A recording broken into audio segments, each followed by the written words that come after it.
মস্কোর লুঝনিকি স্টেডিয়ামে বিশ্বকাপের উদ্বোধনী অনুষ্ঠান একত্রে উপভোগ করছেন সৌদি প্রিন্স মোহাম্মদ বিন সালমান ও রাশিয়ার প্রেসিডেন্ট ভ্লাদিমির পুতিন।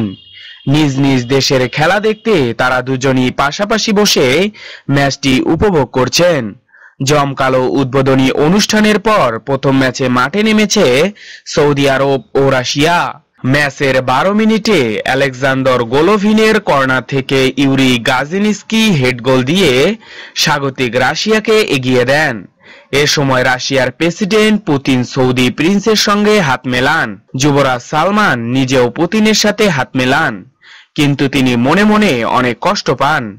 বিশেষ করে রাশিয়া বিশ্বকাপে সৌদি আরব প্রথম গোল খাওয়ায় যুবরাজ সালমান লজ্জায় পড়েন। এর আগে তিনি ফিফা প্রেসিডেন্টের সঙ্গে দেখা করে $340 মিলিয়ন দেন, কিন্তু তারপরেও তার দল ভালো কিছু করতে পারল না। তিনি খেলোয়াড়দের অনেক সুযোগ করে দিয়েছেন, সময় মতো তাদের সব চাহিদা মিটিয়ে দিয়েছেন। খেলায় পুতিন যুবরাজ সালমানকে বলেন, খেলায় হার জিত আছে, চিন্তার কিছু নেই, সৌদি আরব আগামীতে অনেক ভালো করবে, আর আপনি রাশিয়া বিশ্বকাপে আসায় আমরা অনেক খুশি। আশা করি সৌদি আরব পরবর্তী ম্যাচগুলোতে অনেক ভালো খেলবে। জেনবা প্রিন্সকে সান্ত্বনা দিচ্ছেন তিনি।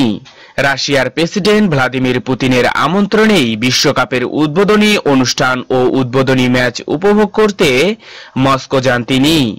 বিশেষ করে রাশিয়া বিশ্বকাপে সৌদি আরব প্রথম গোল খাওয়ায় যুবরাজ সালমান লজ্জায় পড়েন, কারণ তিনি নিজেই মাঠে উপস্থিত ছিলেন।